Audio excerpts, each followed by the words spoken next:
How can a person exist in the world without constantly proving their worth? Is it necessary for a person to diminish others in order to affirm their own existence? Can individuals grow and thrive without the need to belittle someone else? Does life simply mean a cycle of bullying, where some people dominate others? The philosopher Arthur Schopenhauer described this behavior as a compulsion tied to the very concept of the will. To understand this compulsion, we need to look at examples in the natural world. For instance, there is a species of ant that, if cut in half, will cause the head to turn and sting the tail, while the tail attempts to sting the head. While this may appear to be senseless behavior, Schopenhauer argues that it exemplifies the fundamental characteristic of the will to exist, which permeates the entire universe. In his more pessimistic view, human beings exhibit similar behavior, driven by a meaningless compulsion. Although it was the philosopher Friedrich Nietzsche who made a 180-degree turn in this pessimism, with a position that would have its influence on psychotherapy. It is important to understand the following. For Schopenhauer, we want because we live. In other words, we are born, thrown into life, and we begin to want, without ever being truly satisfied, and in this way, human beings hurt each other. For Nietzsche, with another view of the problem, we do not want because we live, but we live because we want to. What can we understand from this? Nietzsche, with his celebration of beauty and artistic Dionysus, encourages human beings to become masters of their journey in the world, not denying destiny, but accepting destiny entirely as their own. For each human being becomes the hero of their own journey, and no matter the pains along the way, what matters now is that the hero's journey is fascinating. This is how Nietzsche understood Greek mythology. The gods were not necessarily good, but they were fascinating.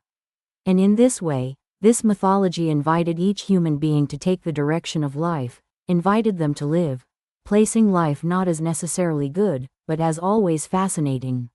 This had repercussions on psychoanalysis in the years of its birth, when Sigmund Freud saw philosophy as an important ally for the consolidation of the psychoanalytic worldview. In particular, he tasked the young psychoanalyst Otto Rank, trained by Freud himself, with bringing this contribution from philosophy. Rank did so, earning a doctorate in philosophy from the University of Vienna. He became the most philosophical of all psychoanalysts. Otto Rank concluded that human beings, to escape the pain of compulsion, need to strive for action through free will.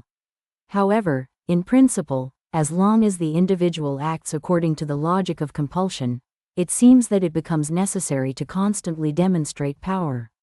Likewise, from the perspective of compulsion, someone is only a man to the extent that he exercises dominion.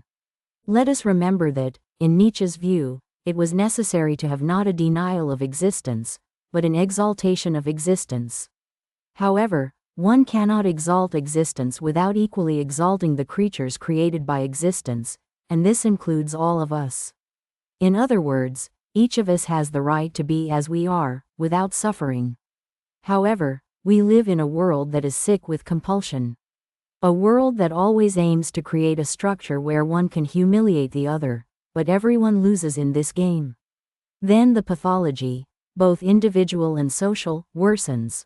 The questions that began in psychoanalysis by Otto Rank continued to influence several therapists and researchers, including Carl Rogers, and reached the anthropologist Ernest Becker, who combined psychoanalysis and philosophy to try to understand this problem of destructiveness, creating books of monumental importance. He wrote in depth about the issue of violence, oppression, and humiliation. He wrote that, quote, acts of physical violence have at their core the humiliation of individuals. Humiliation requires the destruction of self-esteem. It requires the affirmation, on the part of the aggressor, of the uselessness of the victim's symbolic constructions. End quote. Based on several studies conducted in a multidisciplinary manner, we can consider that, yes, there is a solution, there is hope for a society dominated by compulsion. But how can people act in a way that escapes the logic of an entire system focused on stratification? How is it possible not to reproduce in everyday life the hegemonic discourse that some are superior to others, That some are the chosen ones, who have the right to humiliate, and others are supposedly inferior, who, in one way or another, deserve to be abandoned. How can we achieve true respect for the individual for his or her own condition as a human person? To learn more about these issues, in a scientifically recognized way, grounded on studies carried out carefully in various parts of the world, you can sign up at the link below. We look forward to seeing you.